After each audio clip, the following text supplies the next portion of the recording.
Hello and welcome to an episode of Jabba in the Hut, and it's a very special Jabba in the Hut because we are doing it during Halloween. Way! Halloween! I hope everybody had a lovely Halloween. I think something just dripped on my head. It's probably goo or something like that. Probably for a snail. But yeah, Halloween night, and we're doing a review on obviously what happened with the Falkirk game, Martin O'Neill's first game. Back along with Sean Maloney and the new staff around him and all that, and obviously a preview of what I think will happen against Celtic and Rangers. Now, obviously that's this weekend, that's the Sunday, so that's the big game. I think it's a 2 o'clock kickoff, which is a bit of a weird time, but at the end of the day it's obviously to do with like other football that's possibly on and all that kind of thing, so I don't really know. I'm not really looking that far ahead, to be honest. I'm just going to watch the game and hopefully enjoy it after it, when we actually have a result against Rangers. First of all, let's go into the past, which is obviously Martin O'Neill's first game in charge of Celtic, just in an interim role.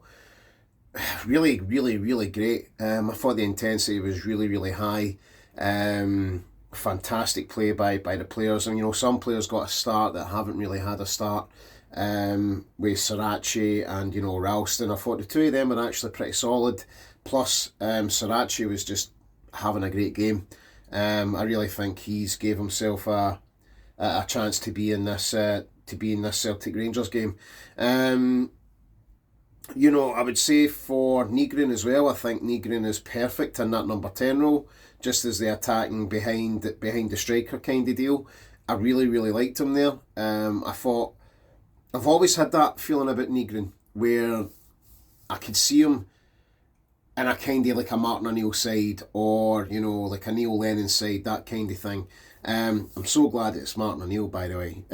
I'm so glad it's a Martin O'Neill side, because I just thought against Falkirk, it was one of the guys that was dangerous. If he had a chance, he would either miss it or take it, and it's one of those things with Nygren. And I think if you put Nygren in there, he's either going to be outside the box or he's going to be in the box. You don't really know. You're looking behind your shoulder, and I think for Nygren's pace as well, I don't really think it's fitting to put him on the wing. I think it's better to maybe give him that free roll to maybe see where he could end up and get a goal. I thought Johnny Kenny was quite good in the game as well. 2 goals from him, that will do his confidence the world of good. And I also liked the partnership between Engels, McGregor, and who else? Nygren. Aye, Nygren. I liked that wee partnership because it was generally like a wee diamond everywhere they went. It was diamond. I really liked it. I thought the game was very direct, and I thought they took it to Falkirk. I mean, obviously we're playing Falkirk here. We need to understand something here. Falkirk are not a bad side. It's just that Celtic were playing at home and the fans were there, so it's like an 11th man kind of thing. But I thought they did fantastic in that game. It really lifted the spirits of the Celtic supporters, including myself. I really enjoyed watching the game, to be honest. 11 shots on target, that's kind of what we were missing. And I think the main thing is I think Martin O'Neill's came in, and I think Sean Maloney's came in, and they've identified maybe some problems. Don't get me wrong, it's not going to be a walk in the park for them. It's not going to be so easy, especially if the results don't go our way this weekend. It's not going to be that easy for them because, I understand Martin O'Neill's been out of the game for a little while, but the guy just oozes positivity, and I think that's really good for the players, to be honest. It's really good for the players that are just coming out of the team. We actually got a chance to see Callum Osmond come on. And I thought he done okay. He was quite energetic.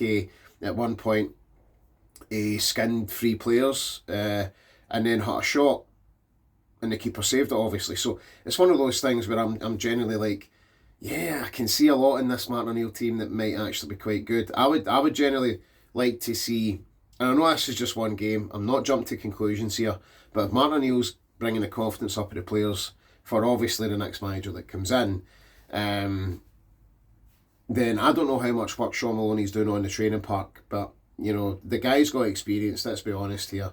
He's been assistant to Martinez, and he's all when they were at Belgium. He's been around at Wigan and stuff like that. Obviously, it's a Championship side, so sometimes if you can't find that flow of football, it doesn't really work out for you, which is a shame for him. But I will say that in the first press conference, it looked like Sean Maloney wanted to have a greet. It's just one of those things. I don't think he's comfortable with the media.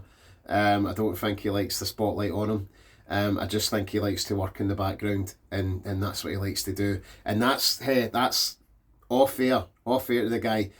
If he's got the team playing like that with the intensity that they have, and just that closeness together in the midfield, then that is fantastic. My only problem is I don't see where Tierney fits in this Martin O'Neill side. And you know, I had a mate, I've got a mate that basically in work, and he's like that. He says, I think Tierney should be kind of playing as a centre left back, that kind of thing. Like drifts into the centre back position, but he can also drift out and kind of take things that way as well, which is great. I think that would be a great idea, only if it works. And I think that's the thing for Tierney. I think Tierney's came back and he's still a bit kind of not confident enough. He's to me, I think he's majorly unfit. It's maybe due to the injuries that he's had, that have made him kind of unfit. Like maybe he's just got used to a certain kind of fitness that he's always been doing. And I just don't know if he's got that capability to kind of change up a wee bit and try and make his fitness better. But at the same time, I love Tierney. I think Tierney's a great player. He done really, really well for Brendan Rodgers in his first spell. But we've not got Brendan Rodgers anymore. And that's what we just have to live with. Obviously, there's been talk about Brendan Rodgers maybe going to the Saudi leagues. That's fine. He can do what he wants now. He's no longer at Celtic. That's all I can say about that. We've not got John Kennedy at Celtic anymore, and I think we've kind of got rid of the cobwebs that were in that kind of situation where we've just blew everything away and just kind of restructured, and it's like what I said, we needed a change, and that game against Falkirk was definitely the sign of a good change. So yeah, let's keep that going. Let's keep the positivity up, because I feel like the last few videos that I've made, I've just been moaning and groaning about the board, about Brendan Rodgers, about needing a change, and it's finally happened. So I can't be less happy than that. And plus, the result was great. So thank you very much, Martin O'Neill. Thank you, Sean Maloney, for stepping in at that time and giving Celtic fans a good win and some entertaining football. Thank you very much, and thank you to the players as well for getting about it and not being sad in the dumps, and just basically just finding that extra energy just to give us something to kind of cheer about. So thank you very much.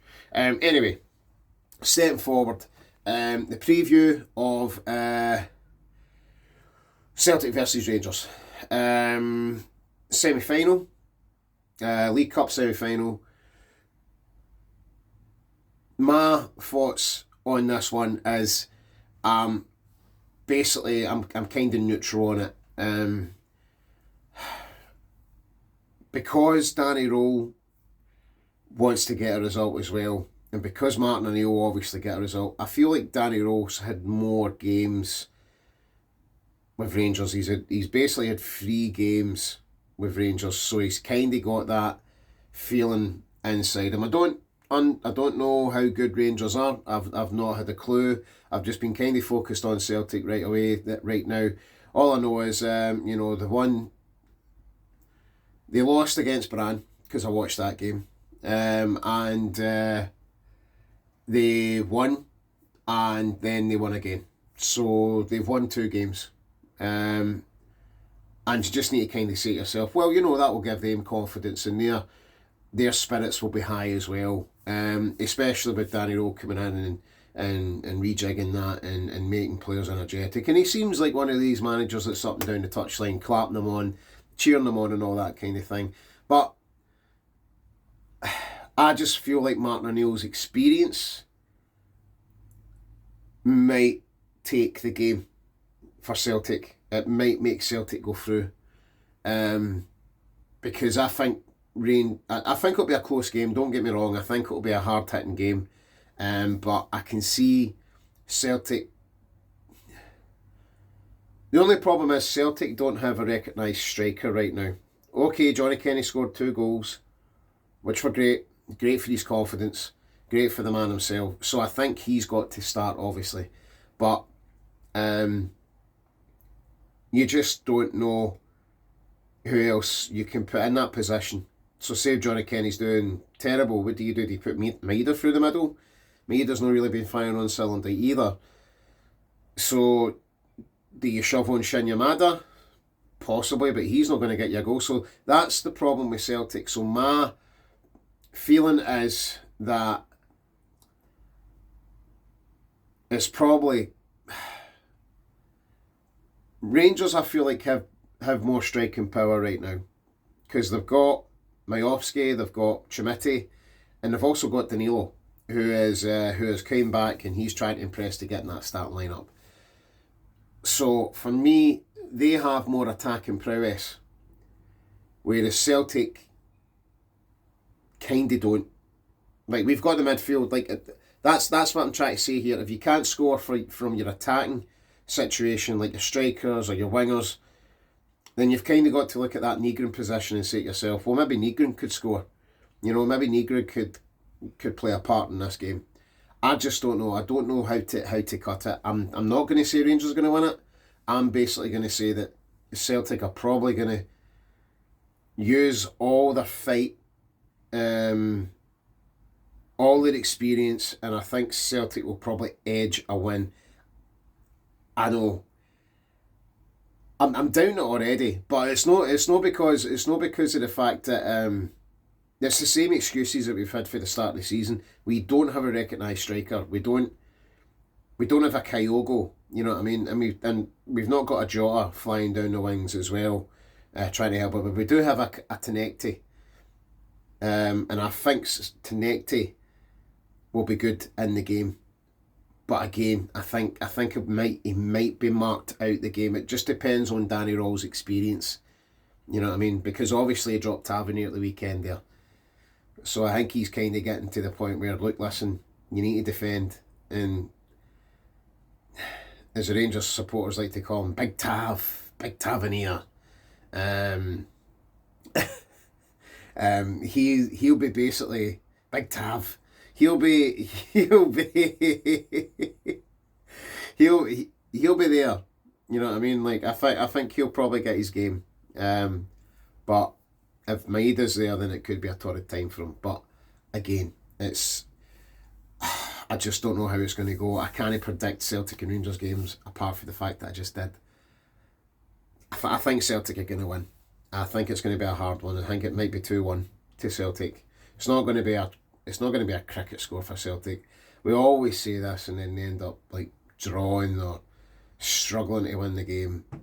I just think that this time around, if Johnny Kenny like jumps ahead of the game and, you know, like goes like that and says, this is my game where I'm going to score a hat-trick, then yeah, but I just don't see it happen. Against Falkirk, yeah, you know, he nearly had his hat-trick, but against Rangers, no, I can't see it. Maybe 2-1 to Celtic, maybe, but just a maybe. I'm still not too sure. But listen, again, with the positivity, if we do not win this game, I think we need to kind of step back a wee bit and just say to ourselves, well, look at our situation right now. Like I've been saying, they recognise striker, but I think my team for the game will be Schmeichel. It'll be the exact same team that played against Falkirk, because you don't drop players that have played well. You know what I mean? Like, you can't do it. Because then you're just stepping into the Brendan Rodgers realm, aren't you? You're just like saying to yourself, oh, you had a great game, fantastic game, but I'm going to drop you and put Ralston back in, or put Donovan back in. Ralston had a great game, Sriracha had a great game. you know, the only thing that bothers me about Ralston is he tends to pass it back a bit.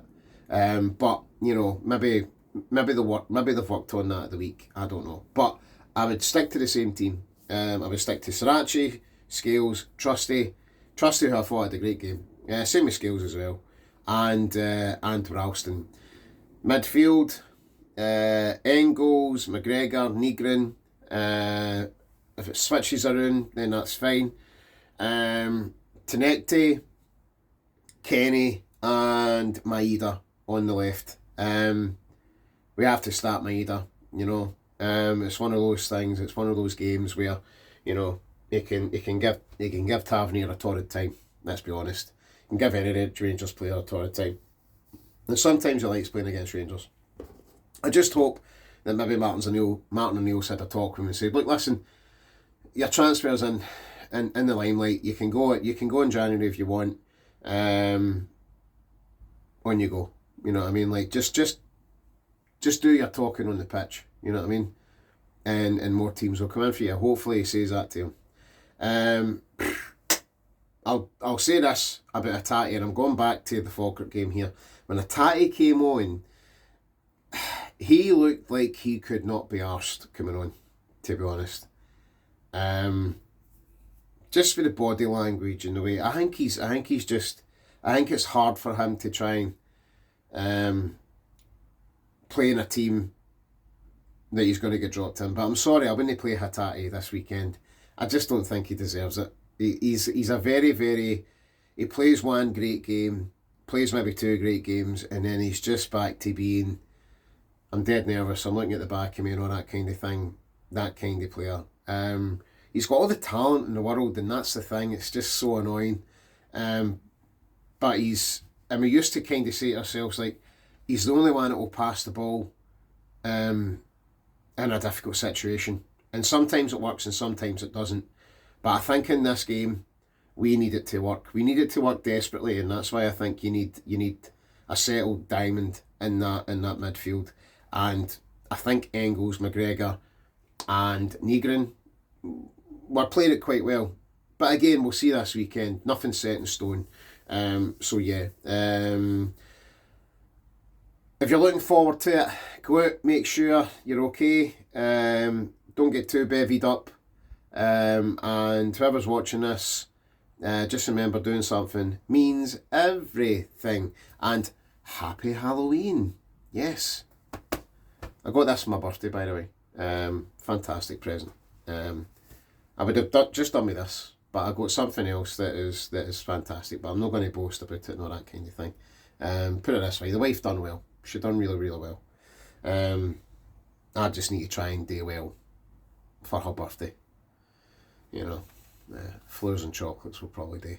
Anyway, remember, doing something means everything. Take care of yourselves. Enjoy your weekend. Enjoy Halloween night. Whatever you're doing, if you're at a party and you've decided to watch me in the toilets or something like that, then that's great. I hope you are having a great time. I hope anybody that I know is having a great time. I've been a wee bit moany the last couple of weeks, but I don't know why. I think it's fucking man period or something. But at the end of the day, just know that I love yous all. I've always got time for yous. And it's just one of the ones, okay?